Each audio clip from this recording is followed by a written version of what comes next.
Good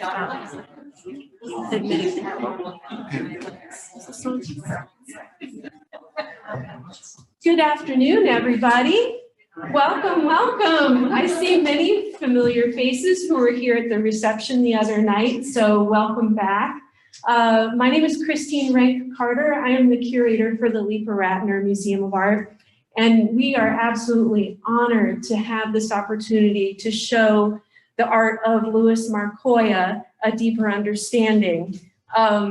Louis Markoya is a former protege of Salvador Dali, and this retrospective exhibition features his time with Dali in the 1970s all the way through to today with his most recent work that addresses the coronavirus pandemic. Now, with this exhibition, there are some special features if you haven't already experienced it. There's an amazing 3D film that is kind of an interactive experience, and I'm sure Louis will talk a little bit more about that. And there's two original Dali works that Louis worked with Dali on that are on display from his personal collection. Just so you know, this is also being live streamed on Zoom, and the program is being recorded, so you can revisit the program anytime. It'll be posted to our website and on our YouTube channel in the next couple of days. So we encourage you to revisit the program and learn more about Louis.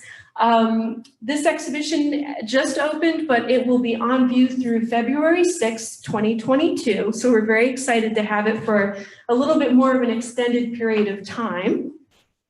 And just so you know, we've gotten some wonderful media coverage just recently.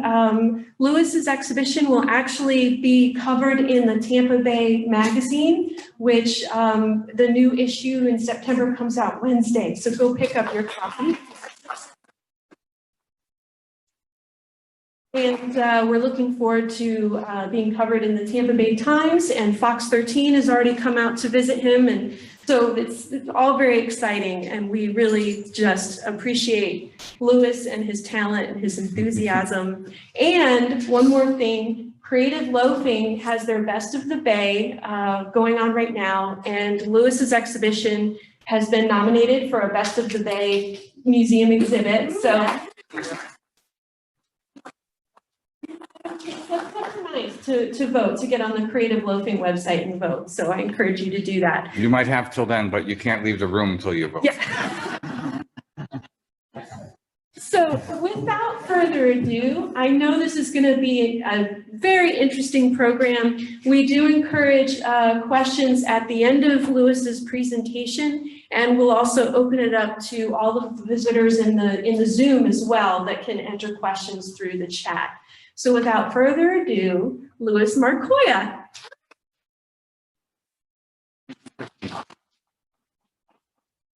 Thank you all for coming. So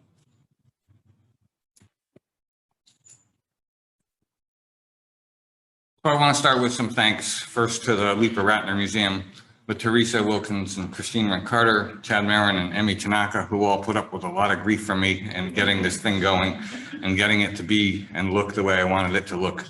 And I was not easy to deal with. I also wanted to thank Tampa Bay Magazine, Aaron Fodeman, who will have the article come out, who wrote the article that will come out on Wednesday in Tampa Bay Magazine. And I look forward to seeing that. Maggie Duffy at Tampa Bay Times will have an article that will come out probably within a week or week and a half for sure. And I want to thank Mike Hughes from Fox News for coming out to interview me and really getting a lot of interest in 3D art. There was a lot of feedback from his interview and when that ran on Fox News.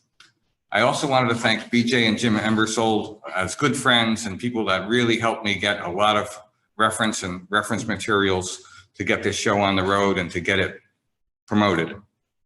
And I also want to thank my friends and family that have come from the Northeast to come down here to see the show. And of course, I want to thank all of you for coming. I'm going to take you through I hope, relatively brief story of my life and give you where things started and how they happened throughout my life. So we'll start here on January 1st, 1951. I was born in Bridgeport, Connecticut. I was a forceps baby, and the forceps tore a large hole in my forehead. It was traumatic enough that I remembered it all my life. So it's something that made an impression on me, and something I really, my parents made fun of, but I hated them for it, because they said that because I was born on New Year's and I had my head bandaged for a very long time, that I came with a New Year's hat. But that really bothered me, because I had a big hole in my head underneath that hat. I spent my childhood in a neighborhood where the entire family on my mother's side lived. It was a dead end road on a really poor end of town. We were lower middle income for sure, and everyone worked in a factory. Both my parents did not graduate high school. There was no talk of college. I didn't even really know what college was until I got into high school and talked to people there that were actually going to college, and I didn't know what it was about. And I spent my time as a child in the swamp and the small river that was behind my grandmother's house in the neighborhood, enjoying nature. I loved seeing all the nature, the insects, frogs, turtles, whatever. And that's where I absorbed all my time.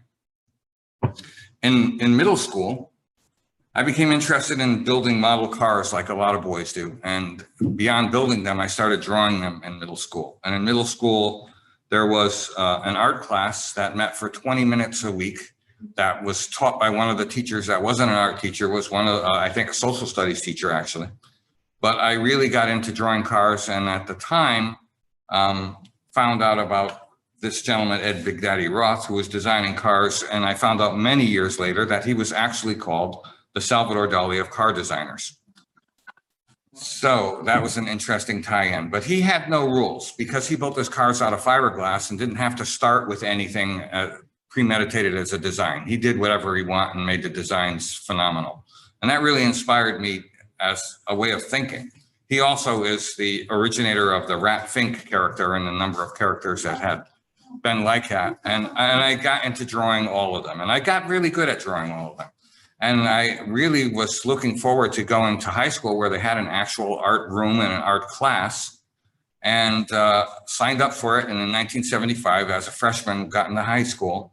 And the first semester concentrated on art history, which was the last thing I wanted to know, unfortunately. And I wanted to know about perspective and drawing and different techniques. And I don't know, I honestly don't remember what I did, but the teacher found me disruptive to the class. And for a large portion of that semester, I was locked in the clay room of the high school. So I had to spend the day and the class in the clay room until the class was done, and then I could leave and go on my way. But that persuaded me to not take or be interested in art anymore. That was the end of my art for the time being. In 1968, I graduated high school, and in a chance trip to the very first mall that opened in Connecticut, in Bridgeport, Connecticut, I was in a Hallmark store, and on top of a table, they had this Salvador Dali book, Dali de Drager. And it was made to look like a candy box, and it's often called the Candy Box Dali book. And it has the persistence of memory on the cover, but I picked it up and started thumbing through it. And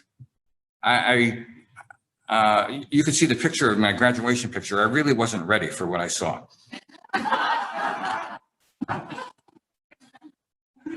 So I don't know about this waiting room thing. We'll just leave it for now. So I thumbed through it, and I was really, really amazed. I didn't know that painting could do that. I hadn't the preconceived idea that painting could be anything. And beyond the surrealism that was in that book, I really fell in love with what Dali called nuclear mysticism, which had a bunch of his mystical or religious paintings in it also. And they really, really attracted me. So I thought I had to know him. I couldn't afford the book. And I wrote Dali down on a scrap of paper, threw it in my jeans, and more or less forgot about it for a very long time. A year and a half later, my parents moved to the other side of town, which was more or less the good side of town. And in walking to the beach, which I did from the house there, I passed the town library and I started visiting the library. And in one of those visits, I came across the book, The Secret Life of Salvador Dali, and read it. And I thought it was quite remarkable. And I couldn't tell you exactly why, but I felt I really had something akin to Dali and I had to meet him. I wanted to spend time with him and know him better. And reading that book, I knew that in the winters, he came to New York and spent the winters at the St. Regis Hotel, and that he still did it. So that winter, I started calling the St. Regis Hotel. And one Sunday morning, they put me through and Dali answers, and I said, I'd like to come meet you. And he says, come tonight, 6 o'clock, St. Regis Hotel. Okay, that was easy. So I got on a train and whatever logistics were for getting there, I got into the hotel around 20 or 25 after 6, went to the front desk, and the people at the front desk said, go down to the cocktail lounge, that's where Dali is. So I walked down the hall to the cocktail lounge. What I didn't know is that the St. Regis had for years already closed a cocktail lounge on Sunday night, every Sunday night, for Dali to hold court there. So everybody that was in New York, that was the rich, the famous, the wealthy, the movie stars, the rock stars, whoever, would come when they came into town. They knew that Dali had a thing there. Somebody told them, somebody told somebody, somebody told somebody, and they would go to meet Dali there. So when I walked into the room at 25 after, there was probably 35 or 40 people there already. And they were lined up on either side of him. And the very most rich or the very most famous or the very most beautiful or most bizarre person got to go up to Dali and spend a few minutes talking with him. And I sat at a table in the middle of the room just watching what was going on. And I wasn't sure what I had to say to him at that point. And there was so many people waiting to talk to him that I knew that the evening couldn't end well. There was just too many people there already. So I decided I didn't know what to say, and I got up and left. On the train ride home, I decided that to have some way to approach him, I had to have a means, and that means was to teach myself to paint. So I decided at that moment on the train ride home to teach myself to paint. And went home, bought paints in the following day and started painting. And the painting on the far left here on the bottom is the first painting I did. And after finishing it, I went on to do the second one to the right, which was the second painting I did. And at this point, I'm getting pissed off because it's not looking like Dali. So I was really disturbed by the fact that I didn't know how to paint like Dali, even though I had only made 2 paintings and been painting for a week. So I resorted again back to the library where I found The Secret Life and started looking at some actual painting treatises, and found that there was such a thing as mediums and different oils that you could mix with your paints to make them blend better. And when I did that and found that and went to the store across the street that was an art store, I bought them. The very next painting I did, the gray and white thing, is actually a still life from the Sagrada Familia Gaudi's church in Barcelona. And from there, I did the painting to the right. So now all I needed was the medium. It was really illuminating to me, and that I could actually do it. I mean, it's not as great as Dali, but for me, with 1 week of painting behind me, it was as great as Dali. So what happened is during that particular spring and summer and fall, before Dali came back the following winter, I accomplished probably a dozen paintings in the style of Dali. None of them were copies of Dali's, but they all had elements of paintings that he had done. And I finished those paintings and took photographs of them and took the hard copies of the photographs with me and called him again as soon as he had arrived at the following winter and said, now I said, I'm an artist and I want to meet you. So it doesn't matter to him. He says the same thing. He says, come Sunday night, 6 o'clock, St. Regis. And now I knew the drill. So I made sure I was there like 5:15. I took the right train to get there very early and made sure I was there early. And when I asked at the desk for Dali, they said, he's not downstairs yet. You could use the house phone and see if he'll come down, which I did. And he came down in a few minutes and I met him in the lobby and we went into the cocktail lounge together alone. And he sat at a table with me and I showed him the pictures And he critiqued everyone. He took the time to critique everyone, but it was mostly the same critique. He'd point to something and say, I did that better. So at the end of going through the dozen or so photographs I had of the paintings that I did, he folded them up and put them in a nice little pack, like a stack of cards, and said, we will do some collaborations, which really shocked me because I wasn't at all thinking along those lines. I didn't know that would happen. But what it meant is for the next year or so, I'd be his chief cook and bottle washer type of guy. I would wash his brushes and be sent out for every kind of errand there was on earth, do research for him, read books for him, read magazine articles for him, describe things for him, clean up after him. Whenever he left his coat or his cane or whatever somewhere, I'd have to go out and try to fetch it. And most of the time they were gone, even though, well, I would always bring a book for him to sign, and he would open up the book, and in one instance I have, give my cane to Louis. And that's what he'd write in the book. And now I'm supposed to report to where he left it, which happened to be a bookstore at this time, and say, here's my credentials. You got to give me the cane.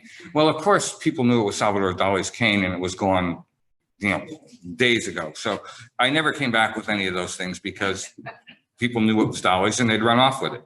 So it took, I'd say a little more than a year of doing menial tasks like that for him to see in my spare time from doing his menial tasks, because his things are always more important than my things, that I had some talent that I could offer in collaborating with him. So there were tons and tons of projects. This is a 6-year period. There was all kinds of things I worked on.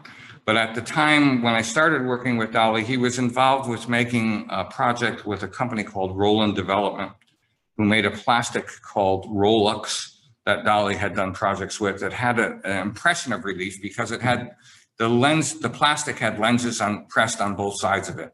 And when you looked at it, the lens that was on the front side of the plastic, even though it was a thin plastic, magnified the lens that was on the back side of the plastic, and it looked like it gave the impression of relief, a half inch, maybe an inch, something like that. And this was what 3D was at the time for Dali, and he wanted to do 3D. Because the Roland Development Company was in Connecticut, then I became the ambassador to the company for Dali. I had to run back and forth to the company.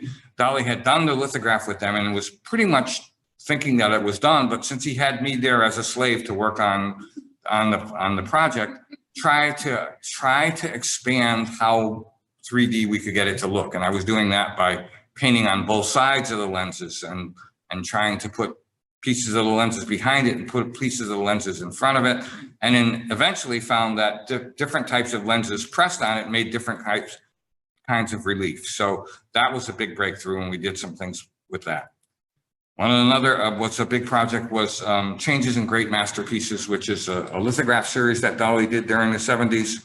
And he was taking masterpieces from old masters mostly. He did use his own. And I was to get prints of a whole bunch of things and make double images out of them. I had to do as many as I possibly could. I did. And I tried to stay within the oeuvre that Dali had. His favorites, he had Rembrandt and Velázquez and Raphael. I snuck in a Leonardo and made double images. And the two pieces here, the one on the end is the Dali Rembrandt that he actually used in the series, and the two pieces are here in the show. One, I collaborated on Dali. Dali had painted some of it, and I painted some of it. It's a project that he had promised that we could do together, and he would sign with me as for all my good work. And once he painted it and I signed it to give to him to sign it, he said, I won't sign it. So that was my reward for my good work. And there were many projects, but the last major one I visited Dali in his suite at the hotel in 1976. The Lincoln painting was on the wall. He was working on that in the hotel suite. He was on the phone. And after waiting 10 minutes of him on the phone, he had a palette prepared because he was working on the picture. And he picked up a brush and put dabs of paint on all on the left, the images that, the tiles that actually make up Lincoln's ear on the left, probably 8 or 9 tiles. So he put a dab of paint on each of them and just signaled me to paint them. So while he was on the phone, I painted those 9 or 8 or 9 or 10 tiles. And that was the last real project I did with him. There were lots of other things. But Dali was really, really obsessed with trying to create the third dimension on a flat surface. He felt that that is what art and artists have been trying to do ever since the Renaissance, ever since the invention of perspective in art. And he had done it with classical means by using perspective and shading in examples here that are both in the Dali Museum here in St. Petersburg. He had tried to do it with the 3D plastics of the Roland Rolex plastics. And this is the actual lithograph that he had made of the plastics. And to its right is something he called Marilyn Monroe. So it was a much more kinetic version of the plastics that moved a lot when you moved. But when we put these other lenses on top of it, it gave the impression of big depth within the plastic. It actually looked like bowling balls sunk into the plastic based on the shape of the lens. And he worked tirelessly to get stereoscopic paintings to work. He had found an artist called Gerard Douw, who was one of the Dutch painters in the 18th century or 19th century that Dali had found through looking at a number of books that Gerard Douw had painted 2 versions that looked similar of the same painting in a few instances. And it wasn't covered much because the paintings were scattered around the world. And Dali sent me scattered around the world to try to find books with different pictures of Gerard Douw's paintings to see if we could match up left and right eye images. And as it turns out, it does seem that Gerard Douw did try to do stereoscopic paintings, which drove Dali into thinking that that's what he should be trying to do. And to that end, he had a photographer that had a stereo realist stereo camera. He had me find a stereo realist camera and take pictures of just everything, of paintbrushes and pencils and shoes and you name it, all kinds of things. I was not a photographer. I really didn't even know that for the stereo realist camera, that they actually had a system where you could submit the film and get it made into stereo slides that would go into a stereo viewer that had an electric battery in it. But I didn't know that. So I was having prints made and we would tape the prints to the little antique cards with an antique viewer. And that's how we would look at the stereo viewers with a stereo viewer and see what we liked and what we didn't like. And of course, there was all kinds of errors of not putting them exactly in the same spot. We dealt with every problem in the world. And he also had me going out and he found that I had found in actually the Fairfield Library that there were some computer books out that actually had computer generated stereo images, left and right images. So he wanted me to go out and find every computer book in the world, whether it had a stereo image or not, but to him, it had to have stereo images. And he started using them in his paintings. And that's what this molecular structure on the last painting is. So you'll see that in the 2 stereoscopic paintings here, there's one that I did with him with a bunch of computer generated pictures that we used. And there is him painting Gala on the one in the middle. The left and right eye perspective images are put out at the ends of a 3-dimensional W. In the center, there's 2 mirrors that have to be front surface mirrors. You can't have the reflection going through a pane of glass because it will distort it. So the mirrors had to be front surface mirrors, and Dali wanted these paintings to be large. Those front surface mirrors that are that large are extraordinarily difficult to make and even harder to find. So I had found that Edmund Scientific was experimenting with stretching aluminized mylar over frames, and that made it a decent front surface mirror that was not only light, but it was inexpensive. So it was something that we could actually do. So I had found through them that they were working on that. I had ordered a bunch of them, and this is what we started using. But set up in Nobler Gallery, where this was first exhibited, people didn't know what to do with the stereo images. They didn't know that you had to put your nose up to the center of the W to have the W split your left-right image and have your brain converge them into one stereoscopic image. and enough people were bumping into the structures that it misaligned the mirrors always. There was always a problem. It almost never worked, and that was even for people that knew how to make it work, and that was like 1 out of 100 probably. So it was a very difficult process. Following that, Selwyn Lissack had contacted Dali to do holograms with him, and I was around for most of that. And the center, probably the most famous one, is the Alice Cooper hologram. The others are very rarely seen anywhere. But the cylindrical Alice Cooper hologram, Alice Cooper was in town for about a week working with Dali. Alice Cooper was always drunk. Dali was always speaking to him in 3 or 4 languages at the same time. So neither of them ever understood anything that they were saying. And Dali thought that was fabulous. He really didn't care. That was all right. But Dali is like pretty much a media whore and loved the attention that Alice was getting in the media because he was a really big rock star at the time. And Dali picked up on that. I mean, Dali is an opportunist. Dali would look for things and use things as he could to generate more publicity for himself. So I was going to say at that, I had 1976, after I had painted that on the Lincoln, I hadn't seen Dali. I had gotten married and had a child on the way, and Dali was starting to come to New York less because he was starting to get ill. His hands were starting to shake from Parkinson's. He was coming to the United States less, and Gala was really starting to overrun his life because he was ill, over-medicating him and keeping him in bed and keeping him away from people. I would call sometimes and not be allowed to talk to him at the house in Spain because he was always in bed and drugged, essentially. So at the end of that period, I knew how to decipher images like Dali. I could make images that looked like Dali, and I could paint somewhat like Dali. So I could do Dali stuff. But that was not what I wanted to do because he was still alive, and I thought it'd be suicide and kind of silly. It's not me, it was his stuff.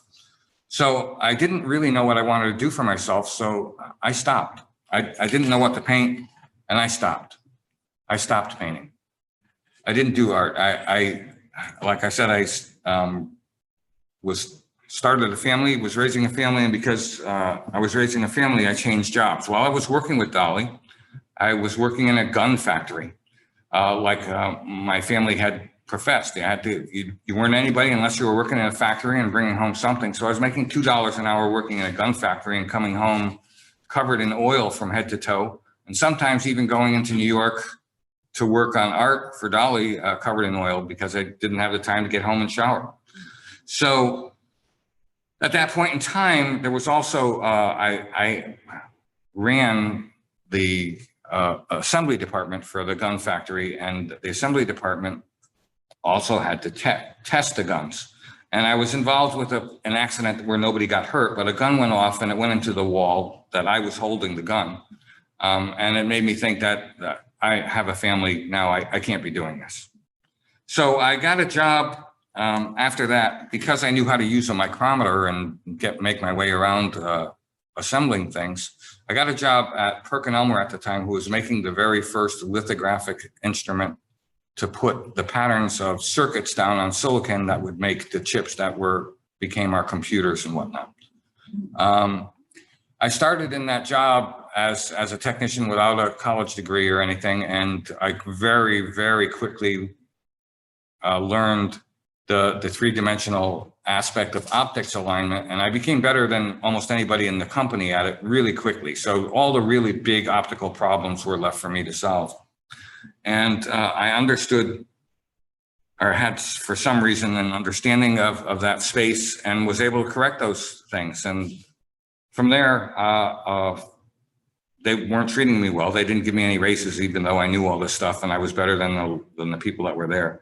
I took a job at Intel out on the West Coast and worked for Intel for a couple of years, came back and started as an engineer, a full-fledged engineer for IT&T, and eventually made my way back to PerkinElmer, which was bought by another company, and then it was essentially bought by the company that has it today, ASML.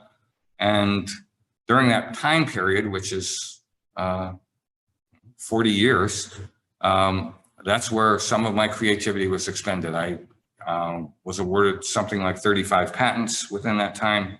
And I became very well known within my expertise, which was aligning the patterns of the circuits from one to another. It used to be simple to make a memory chip, let's say, or a computer chip. It had to have like 12 layers or 15 layers. Now it's hundreds of layers. And all those layers have to be aligned to each other so that the circuits line up and work.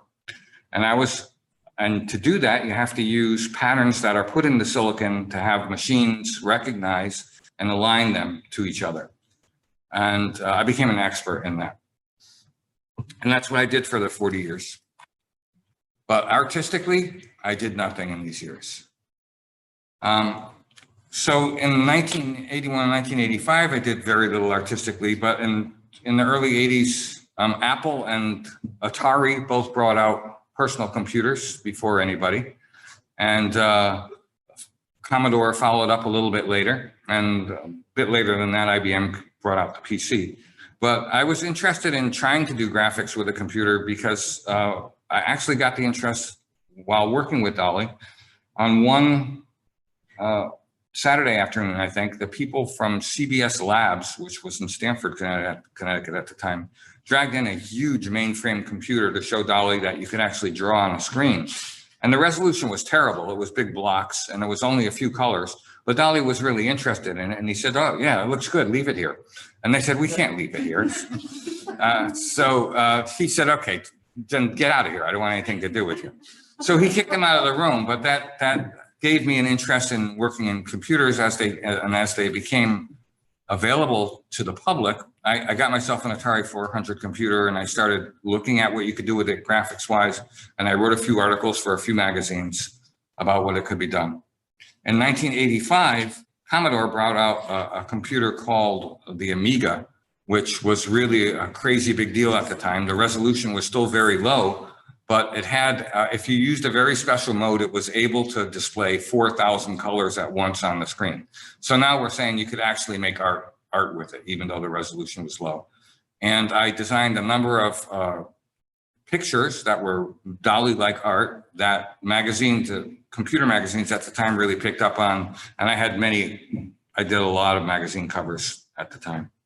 So that was a portion of art that I did in that time. But as computers and computer art exploded, and it really did explode because resolution and colors and the numbers of people using computers at the time was way beyond exponential. It rose like crazy. My interest started to wane because it was just so phenomenally overrun by so many people. And sorry, I went back to doing nothing. And again, for a long time, I did nothing. I didn't know what I wanted to do artistically.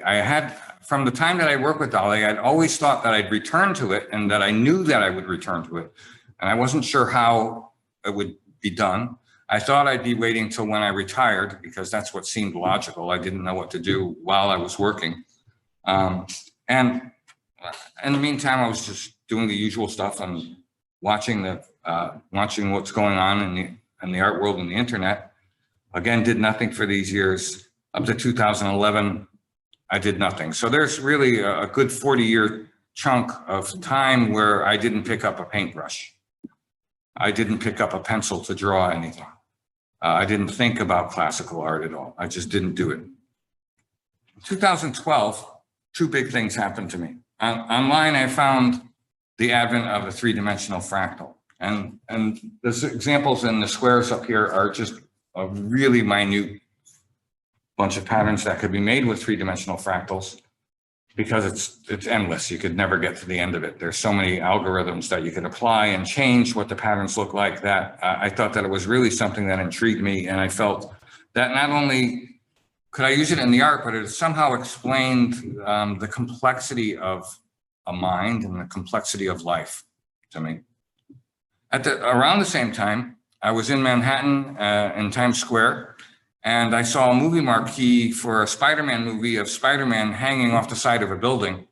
And it was looked holographic. It wasn't a sculpture, but it was like floating in air. So I spent a long time looking at it and finally figured out that it was a lenticular, and a lenticular, and that lenticular technology must have come a very, very long way, because before that, lenticulars to everybody was a little like winking eye that you would get in a Cracker Jacks box.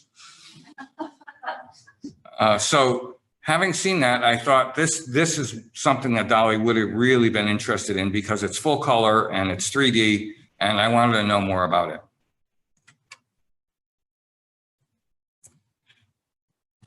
So I first started getting back into art, inspired by the three-dimensional fractals, by trying to reproduce some classical paintings, all things that were, again, Dali themes for the most part. And I started out with the Angelus, and the Angelus appears in, I don't know, probably 100 Dali different works. And I made a fractal that reminded me of the characters in the Angelus and replaced the characters with the fractal.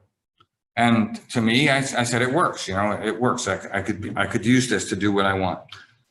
Dali had always talked about his basket of bread, which is a very classical and beautifully painted painting. But he said that what was really important about that painting is that it had explosive capability, that it was really just ready to explode, that there was so much tension in the painting. And I wanted to bring some of that out by using fractals. And to do that, I made everything in the painting fractal. I replaced the table with a fractal pattern, the basket with a fractal dodecahedron, the bread with a three-dimensional fractal. And I think especially the space above the bread, where it might have had patterns from the raising heat of the bread and from the air currents in the room, I wanted to display that. I wanted to start to display what occurred just beyond the normal human senses and put that in the art. So that's what the fractal patterns above the bread in this case are to me. And they're trying to demonstrate or show some of this explosive capability or capacity that the bread had, that Dali wanted to explore. Another favorite of Dali's is Velázquez and Las Meninas. And I made a fractal that reminded me of the dress of the Infanta. So I did this version of the Infanta, and I thought it was quite successful. And at that point, I'm thinking that I've proved to myself I could use three-dimensional fractals to do art, to replace objects that are in classical art, and I could start trying things on my own. The first thing I tried was this Oral Ecstasy of Beethoven's Ear, which was made of a fractal. And what I found in research is that as Beethoven went deaf in his left ear, his music actually has fractal patterns in it, and those fractal patterns are triangular. So there's quite a bit written about it. So I decided to write about Beethoven's deaf ear, and that the oral ecstasy of it was actually fractal. So I used fractals in the ear to try to depict that. The second one is that I was really enamored with Raphael's painting that's in St. Peter's, and I used a character from that to become Euclid, Angel of Geometry, by having fractal wings attached to him. The three paintings on the top, all of them appear in the show in the back, but what I wanted to say, and that I thought might not be evident to everyone, is that those three paintings and the movie, which is shown by this postcard down here, are all really the same thing. They're all views of the inside of your mind, and in particular, very close-up views of thought. The last one, The Alchemy of Love, is more about emotion than thought, but it's all the same thing. It's all a look inside your mind. I had given geometry to thought. I wanted to think of thought of having geometry as opposed to just a fleeting thing of electrical impulses. I wanted to give it geometry to show that there was something there, that a thought is solid, that it existed. The one on the left, intracranial landscape with self-portrait and complex neural architecture, is basically, I always had the thought that you lived as an individual, you lived inside your head. You didn't live at an address down the street or in a town, that you lived within your thoughts. And in that painting, I wanted to show me walking in a landscape that was inside my cranium, looking at a thought that I was having. And that's what that's about. The center one was, again, giving geometry to thought. And because that geometry was so incredibly complex, I thought that it might be what Einstein had in his head when he thought of E equals mc squared. I had gotten into, that we'll cover later, a small series of paintings about love. And in love, your brain or your pituitary gland actually excretes oxytocin, and that makes you feel attracted to somebody. It happens when you make love. When you in love, it allows you, that actual chemical makes you feel attracted to that person. So I have these nymphs that are appearing between neurons that are fractal in a pool of oxytocin.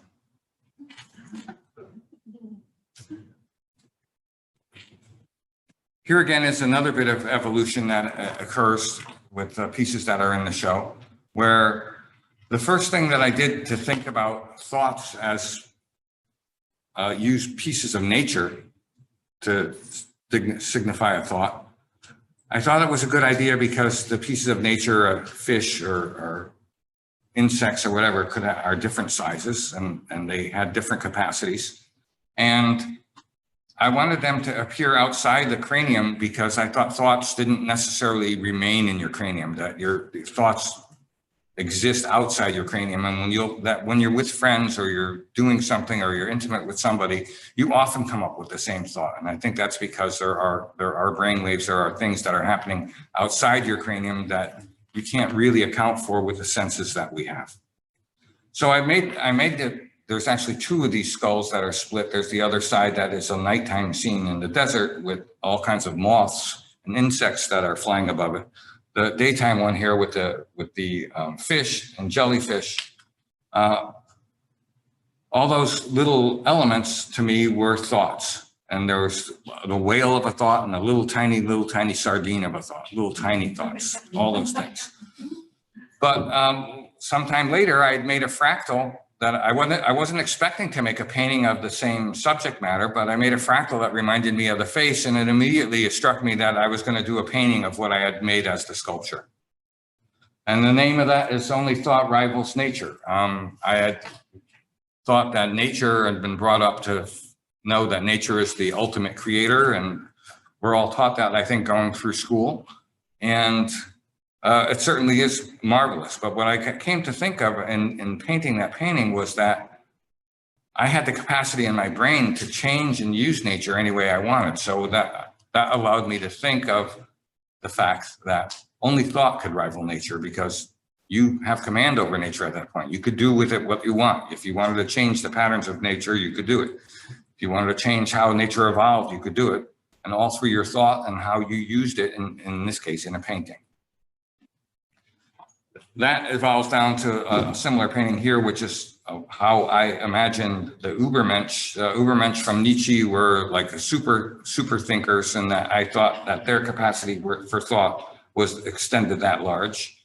And later on, the last in the series is one of my later paintings where I had tried to combine elements of what Nietzsche thought about true masterpieces. And I go into that a little bit more in the talk. Also in continuity and evolution, which I've tried to do throughout my own art, and to bring some of the things that I learned and admired from Dali along with, was this admiration of his nuclear mysticism. And him feeling, nuclear mysticism was all about feeling that you have more space in the molecules, between your molecules, than you have solid matter. So it was all about this fact that we're all sharing this space that occurs between your molecules, and that it's really quite a mystical thing. Dali started out portraying that with the molecular structure that is on the far left. He got into what rhinoceros horns because he loved logarithmic curves, and he just loved to say logarithmic. and he would drive you crazy with stuff like that. But some things he would do just because he loved how to say it. Butterflies for butterflies. Butterfly. It would just happen. It would just come out because he'd love to say it, and it made him more eccentric, and it made him get more attention. So this is how in the three left paintings that are all Dali's, he evolved nuclear mysticism and how geometry fills space. I wanted to take that a bit further by using fractals, and used fractals, as I explained, with the basket of bread to create the table, the basket, the bread, the air around it. In the bottom left, I used fractals here to show how gravity works. And that painting, if you pull up the website link to that's next to that painting, you'll learn that it's also about the horseshoe crabs that are in there. That one night while I was taking a walk at the beach in Fairfield, the horseshoe crabs had come in to mate, and there were several at the edge of the shore that just had their tails wagging like a metronome.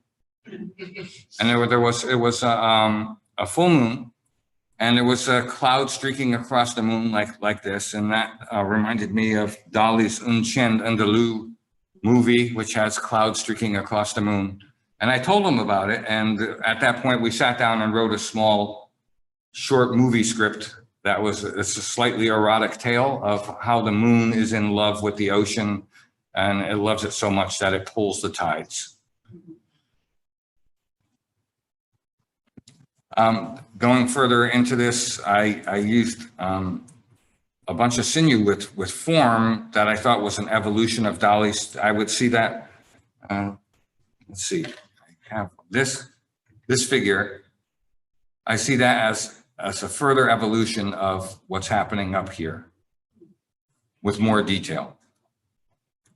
And there's other aspects of it that we'll go into as I go through the thing. And that also gets carried out into this form that's given into the sky, where there's form everywhere and geometry everywhere, but it's beyond our comprehension, because our eyes only could see so much, and we could only perceive so much. But just beyond that, there's lots of stuff going on. And that's what I tried to show in this. These are two projects. One on the left, God is Dead, is in the show, where Dali, when I had spare time working in the studio in New York, I would start working on some of my own paintings. And these are two paintings that Dali had caught me painting on while I was he felt on his time, although I was just there sort of volunteering to work for him, that he stopped. He said, that I shouldn't be working on my own work, and that I should be working on his work. And I stopped doing them when he asked that. I was respectful, of course, and didn't stop working on them. But these two paintings, the Nuclear Cross and the Anguish, are paintings that I started in the 70s with him, and always thought that I wanted to do something with, but when I stopped painting, I obviously didn't. So they hung around in cellars and got battered and whatnot. And the paintings that are next to them, I think are significant because some 40 years later, those are the interpretations of those paintings. Those are where I had evolved to.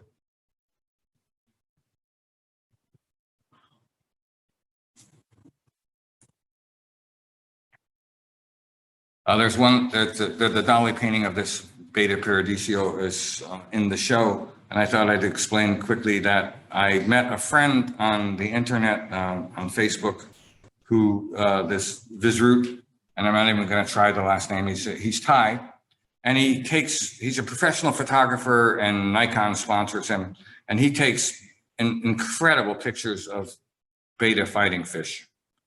And I had looked at a bunch of them, and because the furls of the fish's fins, to me somehow are relative to ecstasy, just feeling ecstasy. To me, they're that beautiful. There's other forms that I've put in my website that are relative to that, to show other things that I think are forms of ecstasy.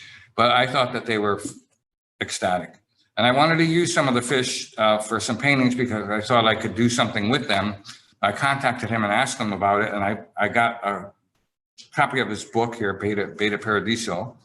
And went through it and said there was a few that I'd like to use, and he gave me permission to use them in paintings, and he sent me pictures of more pictures. And in one, the fins had pretty much made the profile of a face. Because he had done me this favor, I asked him to photograph his wife as a profile, and I used his wife as the model to put into the fins of the fish and sent that to him as a gift for allowing me to use his fish in my art. The others, Dali, Einstein, and Warhol, I did as just that's what struck me. And the last one, this female dancer with a droplet of ink in water to give the ultimate fluid, like fluidity, were all things that I'd done around them. Interesting, slightly, I'll go into slightly interesting story with Warhol. When I was working with Dali, and many times during the week he would show up, but Warhol and a batch of his followers would show up at Dali's court at the St. Regis often. And I got to know Warhol, and Warhol asked me to come work for him at one point. He tried to convince me that Dali was old hat, and, you know, people were falling off, not liking him, and they were all following Warhol, and Warhol was the big deal. And of course, Warhol was a big deal in New York. But I always thought that he, in being around him and being able to spend time with him, I'd always thought he was kind of a dweeb, and I really didn't like him much. And nor did I like his art that much, because I was very impressed, much more impressed with Dali. And I felt that I was already working, to me, with the preeminent modern genius of art. So that was like a real big step backwards. And I was afraid to go down to the factory to work anyway, because there was too many tales of drunken debauchery there. And quite frankly, the Warhol's transvestite scared the pants off me. So I didn't want to go down and get involved in that. And to quickly end the story, what I had, Warhol had from the Polaroid company, the very first SX70. And the SX70 was this really sexy camera, where it was the first one that the Polaroid came out the front of it. It was motorized. It was really, you know, it was the cat's meow of having, and he was the first one to have one. They had given one to him. And he walked around taking pictures, and he had taken a picture of me and signed it. So I had a signed Warhol portrait. Well, when he asked me to come work for him and I turned him down, as a sign of solidarity to Dali, I threw it in the garbage to show him that I was really in his camp.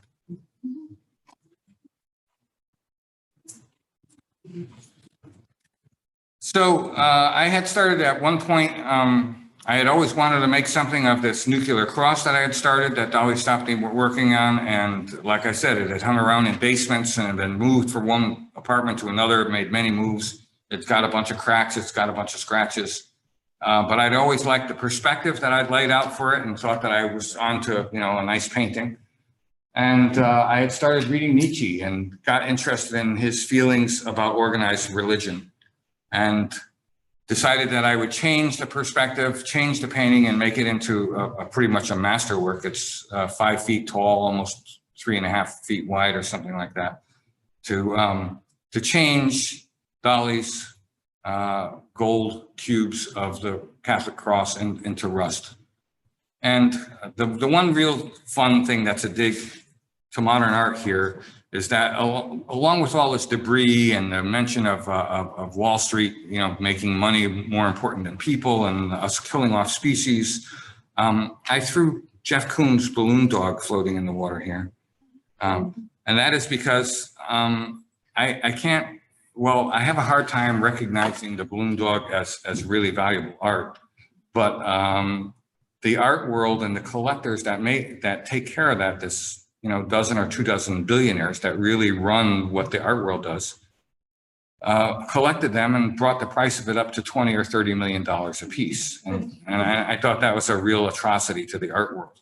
And that's why Jeff Koons' balloon dog is down at the bottom of the God is Dead. Also reading Nietzsche felt that a real masterpiece had to have elements of both the Apollonian and the Dionysian. And the Dionysian represents chaos, debauchery, drunkenness, whatever. And Apollonian was classical beauty. So he felt that a real genius should be able to put both of them together to make a masterpiece. What that immediately made me start thinking about is the abstract expressionists, and in particular, Jackson Pollock. Because working with Dali, of course, he always said that Jackson Pollock was shit. And it looked like he had shit on the canvas. And it wouldn't give him any more credit than that.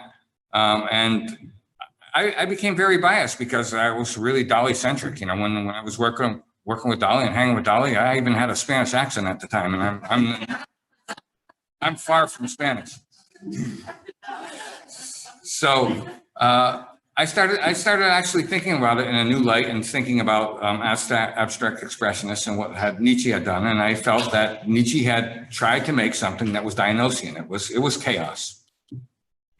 And so I decided to try to combine those elements to make something that Nietzsche would feel was a real masterpiece by combining what was chaos and what had classical beauty. And that's what came next. The dance figure in the center was really started as evolution of Dali's nuclear mystical rhinoceros horns and forms that he had made to depict space within matter, and evolved it more so it would include string theory and things that modern science had brought into light, and mold them into a form. So I was using both the classical beauty and beauty of chaos. And that's what I tried to do in the other examples also.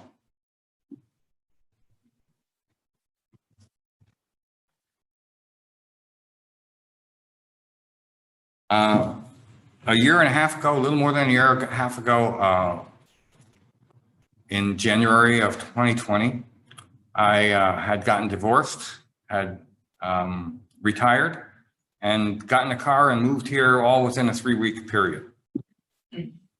And was setting up my studio and painting the house and starting to get out and meet a few people, and the virus hit. And I was more or less stuck in the house without knowing many people around, not knowing what restaurant to go or even if the restaurants were open. And I started playing with trying to develop some figures, and the study for the virus figure came up, and I immediately recognized it to me as the virus. I was sort of tired of the virus being portrayed as a round ball with this red little dots around it, because it was being transmitted by people. And I wanted people to be more aware and respectful of that their mothers, brothers, parents, children, anyone they were around, where the people were, where they were getting it. It was, it wasn't that little red ball that they had to fear. What they had to fear what was in front of them, the people around them. And I made it bright because in nature, most poisonous animals are brightly colored to warn people about their virility. So in the website, and if you look at the link for this that's out on the board, you'll see that I pictured a number of those creatures that have bright colors, and they all have warnings about them being poisonous. And that's what I wanted to have with the virus figure. As time went on, things seemed a little better or whatever. I was assuming that we were on a path where we would get to the bottom of this. But no matter what, I thought there would be a time that we were after the virus. And I thought that the virus would leave scars of different depths on all of us. Somehow, some relative would have passed. Somehow you might have lost your job, or somebody lost your job, or any number of things that this could have done to you, ruined you financially, ruined your business, lost your job, all kinds of things. So I wanted to show that the virus had an effect on us all. And in the end, while we're not at the end yet, I wanted to show that the virus was non-denominational. It didn't care if you're black or white or Republican or a Democrat. It didn't care if you're from Florida or America or where you were from. It affected everybody equally. And I thought, if anything, it might teach us a lesson that we're human, and that we're made of the same elements. We all are basically the same. And that I hoped that we could have some realization of that and give each other a little more love, a little more care. And that's what we are Stardust about, because we are literally Stardust. We're all made of a finite number of elements, and those elements came here on Earth at one time. They haven't been made ever since. The elements have been here forever. And that's also the same thing that I wanted to teach about in this death picture. All those emanating rays are the body disintegrating and turning into those elements and returning to the earth and returning into the water and becoming different things. So all those elements that make you and I what we are, were all once rivers and oceans and plants and other animals and any number of things that at one point or another died, passed away, and were picked up in water or whatever and passed on to us, and we've become those things. So we're all more the same, I thought, than different. And I thought if any good could come from the virus, it would be that realization. And that's what that virus arc story is about. Following up on then, the very next thing I thought is that one thing that we also had in common is that most of us want to feel loved and want to give love. And after finishing the We Are Stardust, I started thinking about love. I made the little small painting, Love is the Answer. I felt that if people could share and give more love, everybody loves to love and feel loved. It's part of being human. So I thought it very important. And I made the painting of the alchemy of love, which brought back again a picture of the inside of the mind with neurons, fractal neurons that are turning into other fractal neurons that are turning into other fractal neurons, and the two nymphs that are swimming in a pool of oxytocin. And oxytocin is the chemical that your brain or pituitary gland makes when you fall in love. It makes you feel attracted to somebody. It makes you feel happy. And I made a fractal that to me looked like somewhat musical. And I thought that the emotion of love is also felt in music often. So I felt that the structures within the fractal of the oxytocin harp, they might actually play music as a sort of music as that gland that excretes oxytocin. So that was my thought behind making that picture. Now we're going to get into lenticular, so put on your thinking caps. It's not easy to understand, but we're going to try to get there and make it as simple as possible. So the lenticulars are 3D because they work stereoscopically, but here on the lens material that is on the surface of all those lenticulars that are out in the exhibit are these curves. And all those curves are in plastic, but they make each of those curves is a lens. And the lens bends the light to allow left and right images, here showing in blue and red, left and right images to converge into a single 3D image. And I know that's not easy to understand, but on the next slide, I'll try to get it a little better.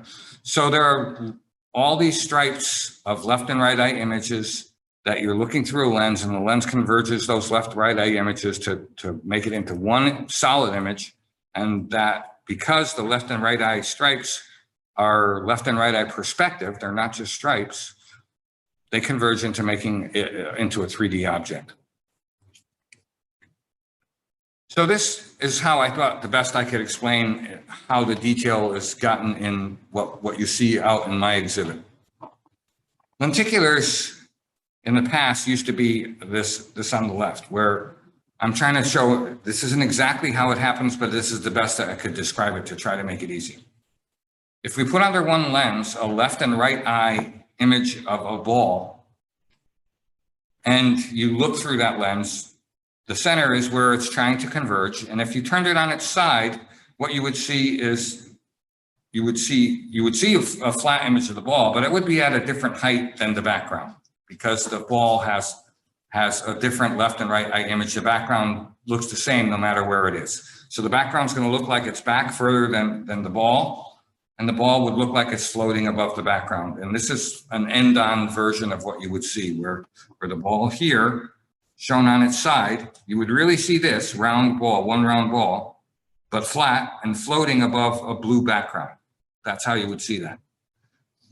Technology has allowed both the printers and the lenses to get so much better that behind each lens, there's up to 15 left-right eye perspective strips now. So the best I could do to show how that would work is by showing you 15 left and right eye little sections of the picture. And although this is a left eye and right eye image, it would still converge this looking the same, but when you saw it, you will actually see different depths because those are allowed to pick up the different spatial aspects of where those two left and right eye strips lay. So you would see the actual curve of the surface as opposed to here having a flat surface. That's basically how I get all the depth and actual contour in the images that are out in the show. How that actually looks is like this. So you have a lens, has all these curved lenses in it that go from the top of the screen to the bottom of the screen. They're all that way. And underneath it, there's a number of left and right eye images. And while this isn't a 3D one, it would be two different images that you could see when you look different ways. It gives you an idea of how many stripes of left and right eye images are happening underneath each lens.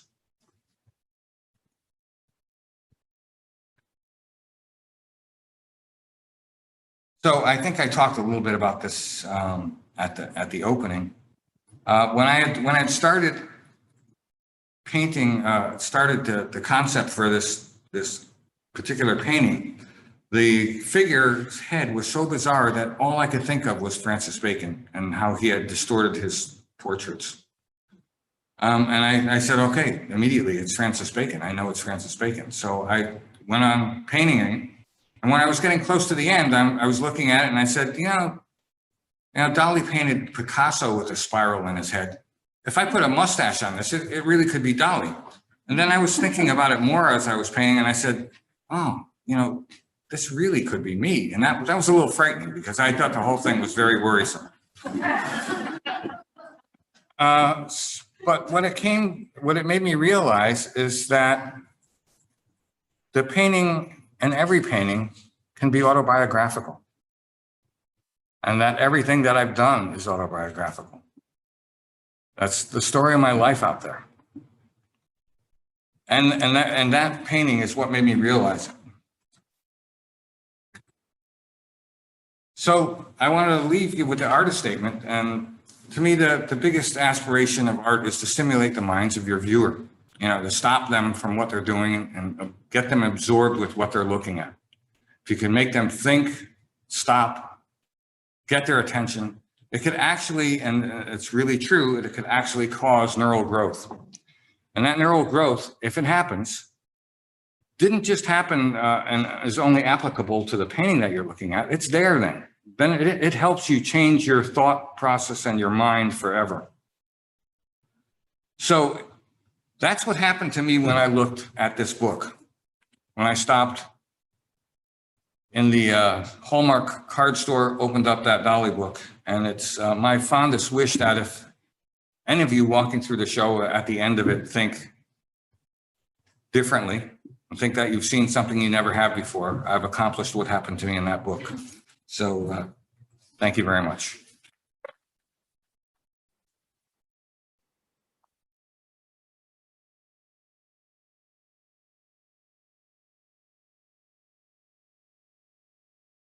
That was absolutely incredible. Thank you, Louis. That was amazing. Thank you.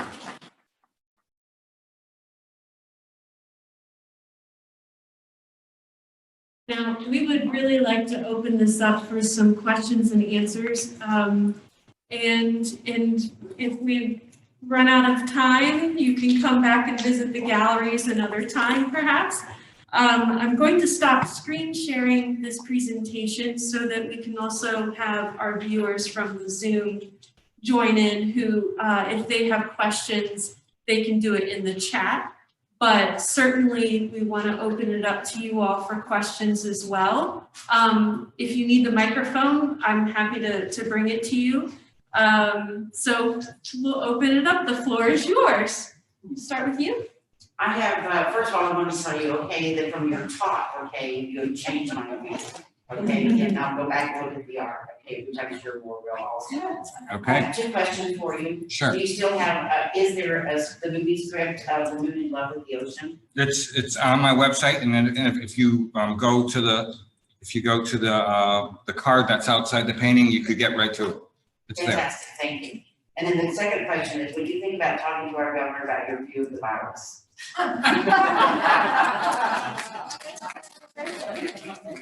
They'd have to check me for weapons first.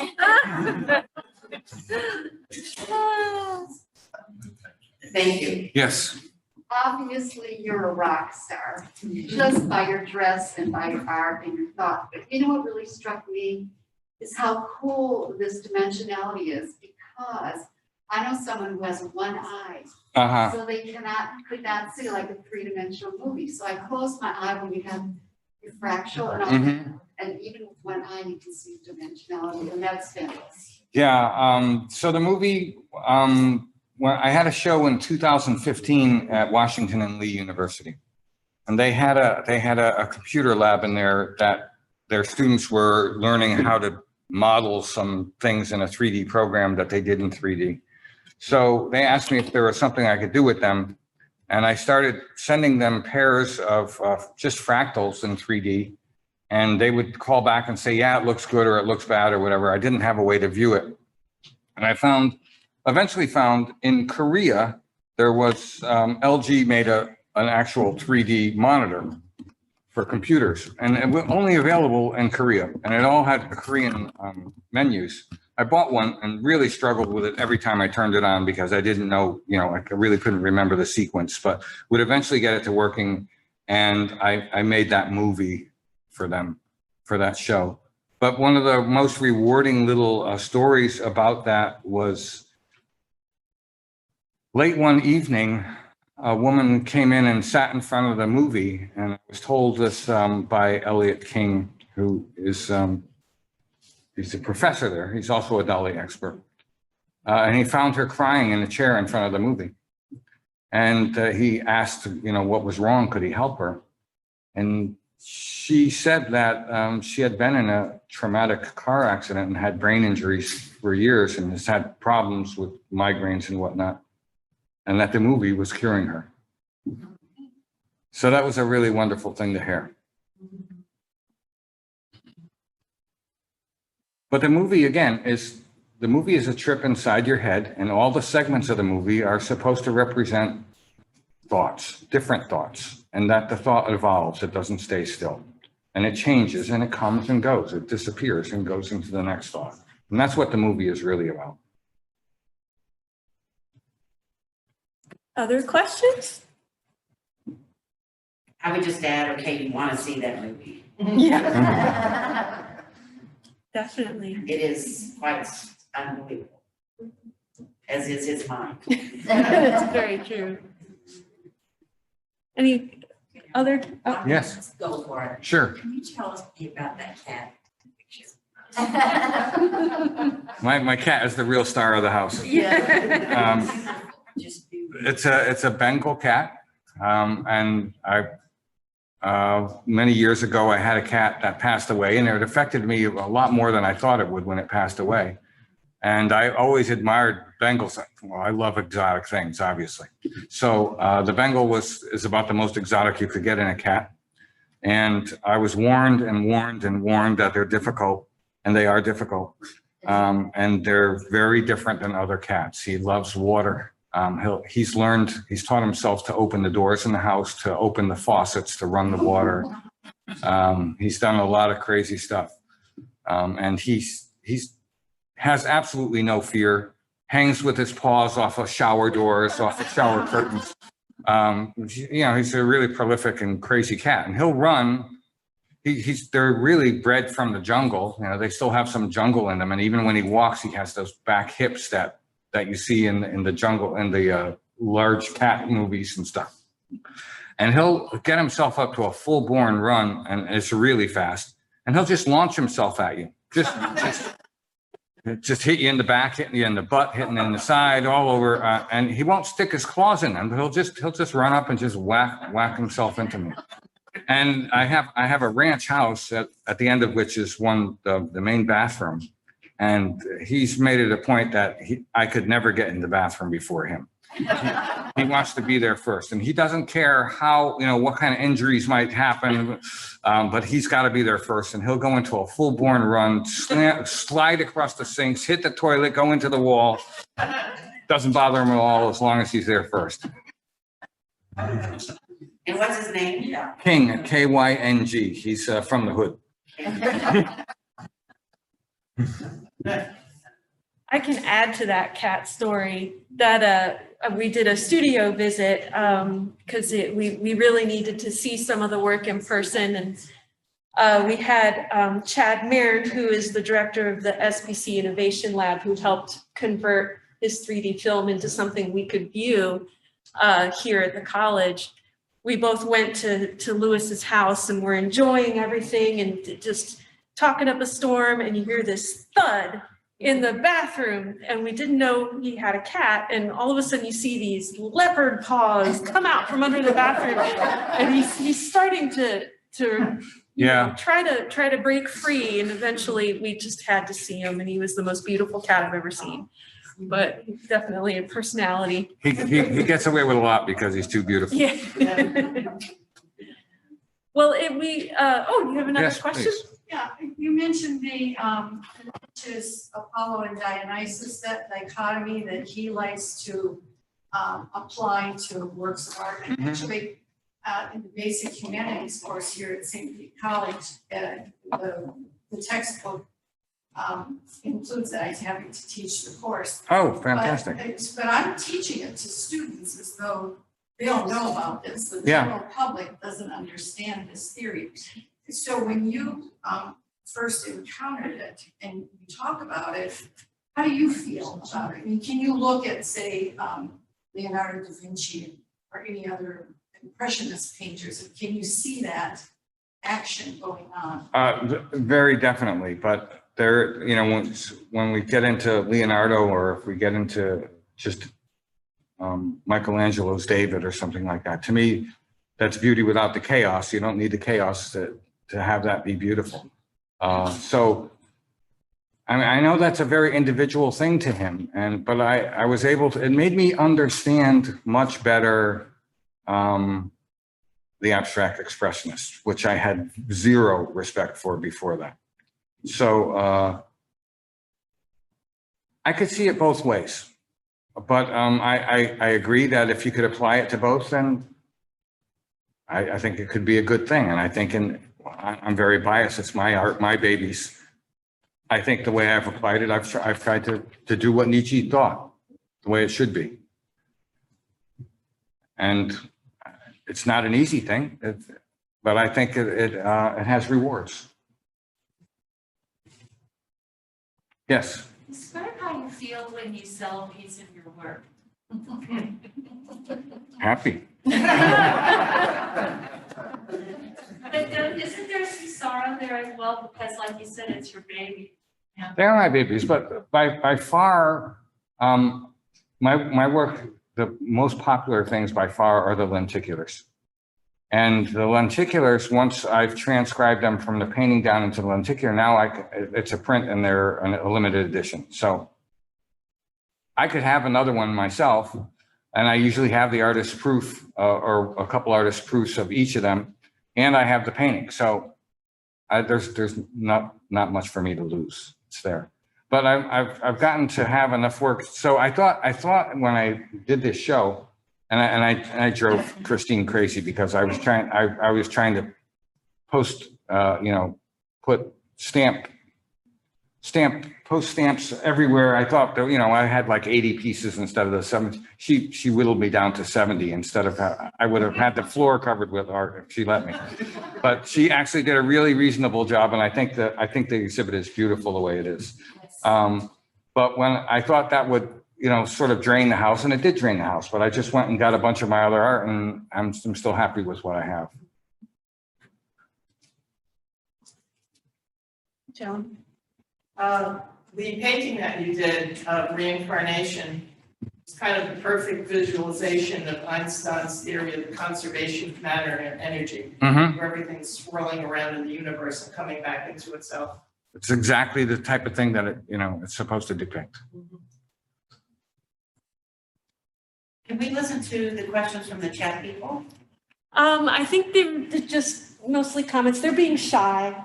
Yeah. We I don't- invite you to ask, guys. Yeah, I know. In fact, I see, and he probably won't appreciate this, but Stephen Kenny, who is sitting in on this, is a well-known surrealist painter who lives in St. Petersburg, who we showed his solo show a couple of years ago here at the museum. But I'm sure, and of course, Stephen is now he's moved away. So we're thankful that he was able to sit in on this talk, which I think he's just listening and being shy. But yes, if anybody has any other questions, I see a question over there. Yes, please. Hi, thank you for doing this. It's amazing. So excited to finally meet you. And with that said, I might throw you off guard here for a minute, but my son is 9 years old, just turned 9 years old. Mm-hmm. So far, a big fan because he doesn't know much about you. Just recently, I started introducing him Yeah. to all the aspects. He knew Dali, and been to that museum and all else, and part of the program here. Uh-huh. So he wanted to come today. I told him it's only for adults, and he threw a fit. So He was right to throw a fit. what I'm trying to express here or say is perhaps, would you be able to open up to do one presentation for kids his age that we can, I'm open to whatever. they could come to People the would museum want. and you could pinpoint certain elements of your art. He's an amazing Lego builder and all that stuff, and his mind goes, Uh-huh. you know, beyond his age. So he would really appreciate getting to meet the artist and perhaps having the artist explain some of his paintings. I would say put in a request to Christine, and I'm happy to help with anything. There's going to be a talk for the Dali docents. I know that, and the docents here at this museum, and there's a technical talk coming up. And I've known of like a couple other inquiries, so I'll do as many talks as people are interested in doing. Thank you. We do have October 7th. I see Stephen Kenny is just sat in. October 7th, we do have a program that's about art and technology that will be, I believe that there's a lunchtime presentation geared towards the St. Pete College students and any students really.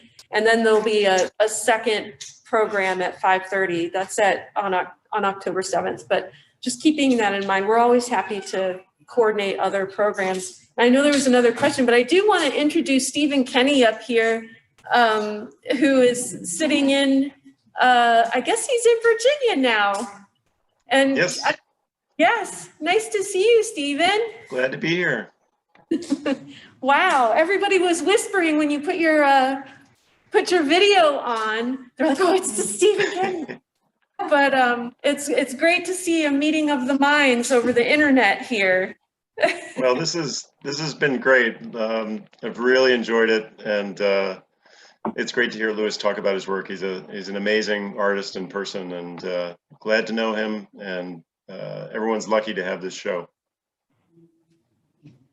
Well, and just so you know, Stephen Kenny's painting is actually, one of them is on view in our permanent collection galleries.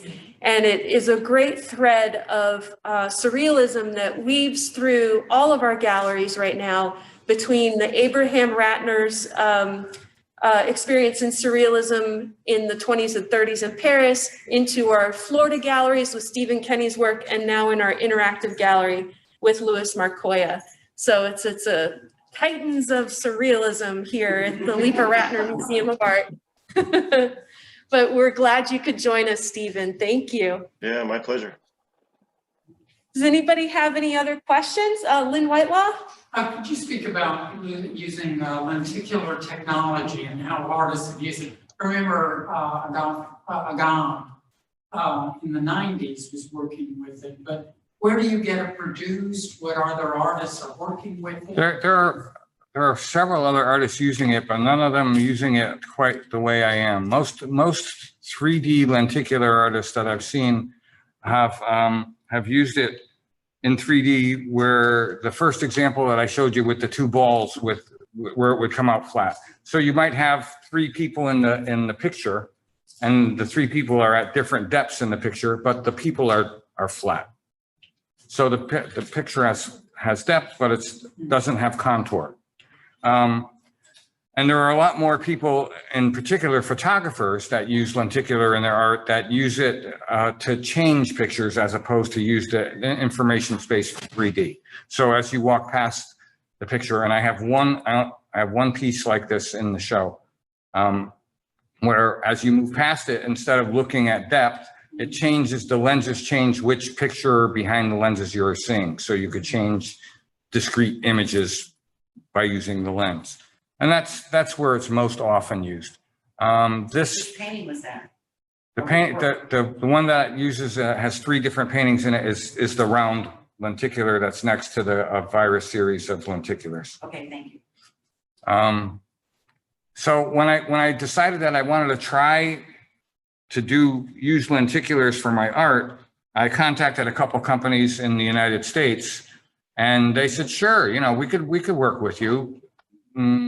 Give us $10,000, $15,000, $20,000 to start, and we'll work on it. So I wasn't really aware of how popular it is in China, but I did see some ads for lenticulars in China, and I wrote a couple companies. And one of the companies wrote back and said, send us what you want, and we'll do one for free. We'll try it. So over the next couple of years, I tried working with 5 different companies in China. And at some expense, in the end, I put 15 or 20 grand into developing it and looking at different manufacturers, but I got to send the same things to different manufacturers and get their results back and hone in on what worked best for me and who did the best job. What they really use this for in China is for advertising. It's for having watches and perfume bottles and whatnot all over the streets of Hong Kong. So I thought that it could be used for art successfully, and we're 9 years into this where I started painting and started contacting the lenticular companies now, and the result of that is what you see. And I'm sure you guys have been seeing, there was a recent news story about lenticulars on a massive scale. There's one of a giant cat in Japan that wakes up like every hour and tries to swipe at people, and maybe he's modeled after Kang, I don't know, but Kang's the show stealer. But it is interesting that it's become quite popular as interactive advertising, but also as interactive art. And it's definitely the future. And Louis has been a part of that all along. I mean, going all the way back to the first Atari computer and trying to deconstruct that to figure out how he can make art out of the computer. I mean, it's pretty amazing to see the evolution of that. And was at the center of it this entire time. In the back, you kind of. Yes, great. Excuse me, hello. My name is Jordan Sinholm.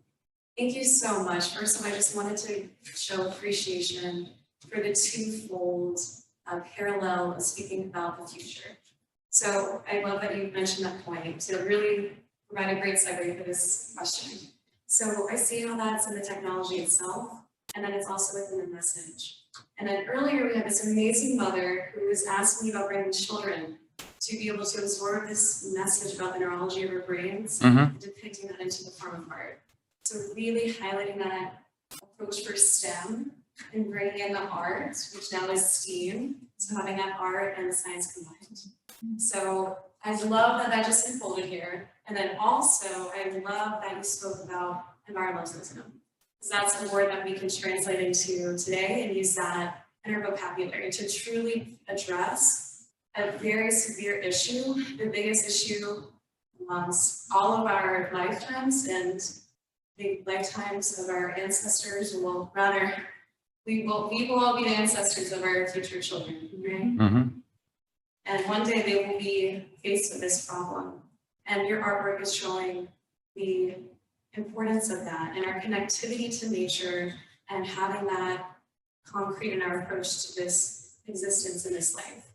And so my question for you truly relates to mass media production. So I was amazed to see on the website that when I registered for the event, you were able to see that image pop up. So you're able to see that three-dimensional scale through the digital media. So do you know much about how we're able to popularize your media on that kind of digital dimension? And I'm not sure exactly if maybe you've had more research within your own quest as well through the museum. The real problem I've seen, and what everybody's fed back to me about my art, is that none of the online stuff does it justice, and nobody really cares. When you see those 3D GIFs moving, yeah, it's nice, it's different, but it's not the same experience as standing in front of one of the lenticulars that looks like you could put your arm into it for several feet or something. So that has been the real problem with it. There is very little appreciation for the actual piece by looking at it online. So that is where I see the downfall of the online version of it. And what it needs to be is out in front of people. And I made that point in the Fox news special, that it should be available everywhere. You know, it's stuff, it's where the future of art, I think, is. There's always going to be painters, there's always going to be paintings, but that stuff should be in hotel lobbies and bars and people's homes where they can enjoy it and see and experience something different, because it really, standing in front of it, it's like I explained. When you stand in front of a large canvas, it envelops you to some degree. It takes you into the artwork. And while the lenticulars are smaller, it also envelops you. It makes you feel more a part of the artwork and more a part of the artist's world. And I think that's important. You know, personally, you want to feel involved. You want to feel a part of something. You want to feel a part of where you are and what you're experiencing. And I think that the third dimension in those pieces offer that. I have a segue to that if you're, I don't want to. Go right ahead. That is a really good point, because as Louis was talking about that, it made me think about, as we're so fortunate to be a part of St. Petersburg College, because we are able to work with people in other departments, including, I'm sorry, my mask is stifling me. We're able to work with people like Chad Marin of the Innovation Lab, who between him and another faculty, Rick Hill, they've designed our museum using our blueprints into virtual reality. And our October 7th program, they've taken Louis's animated GIFs, which is as close as we can get digitally to experiencing his artwork. They've brought that to the next level and put it into virtual reality. And so for that program, they're going to invite friends, because now they're lecturing on this kind of stuff all over the country, that they're able to invite people all over the country to be in the room with Louis's art that's animated. And we're also going to try to preview his 3D film into that virtual room, which we decided we could not do at the museum because it was almost a liability, because you get, you could really almost hurt yourself just, or get nauseous, but being surrounded by this amazing experience. But so that is what at the museum we're trying to do, because we need to connect with the next generation, obviously, and we don't want to be a stuffy old museum. But thanks to the college, we're able to do that. And Louis's work was the perfect opportunity to bring that experience into virtual reality. There's an aspect of art that you still want to, that's tangible, that you get that in a different sense in virtual reality. So it's kind of interesting to experience that on a whole other level. So that's a really good question to bring up that point. That's fascinating. Yes, thank you both so much. And I'm glad that you mentioned that. I didn't realize that was the October 7th event. So that's amazing. I'm very happy to hear that progress has been made. And forward to this. Thank you. Thank you. Great question. All right, one more question and then we'll have to wrap it up. But Okay, my question is, I heard you say how much you had invested in the lenticulars. Mhm. Does that affect the price of your art? No. That was my price of admission. I decided that I wanted to do this and I did it. So you're not passing that cost on to into the art? Art costs money, but it doesn't have to do with that. Thank you. You should pay for the idea, not what it costs me to make it. Okay. That's worth a lot. You have an extraordinary mind and way that you think. Thank you. And on that note, if anybody is interested in the work in the exhibition, if they want to add to their own collection, Louis is very happy to talk to you about that. All right, well, it looks like, I think, yep, I'm going to double check. I'm not sure if we have any other questions in the chat. If you pardon me, I'm just going to look real quick. I did see one that our October lecture is going to be streamed through Zoom as well. So I think we'll have plenty of opportunity to learn more from Louis and to interact with others. And I think that will be a popular event on October 7th. So that'll be face-to-face and Zoom? Yes, because we will have the virtual reality aspect projected and we'll live stream that so we can record the program. But because there's a headset that we want people to be able to try on, because it's an interesting experience for the first time, like sitting in a virtual reality room. We want to be able to give that opportunity to our guests as much as possible. So we hope to we'll bring a lot of hand sanitizer and make sure, the headsets are clean and sanitized between every experience. But whatever we can do to really push the boundaries of art and really get get people young and old engaged in new ways. Again, Louis's work is the perfect opportunity to do that. So I want to thank you all so much for coming. This has meant so much to us.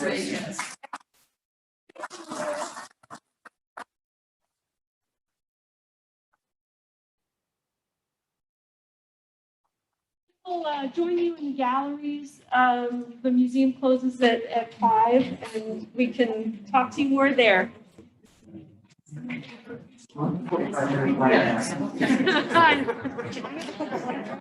Okay.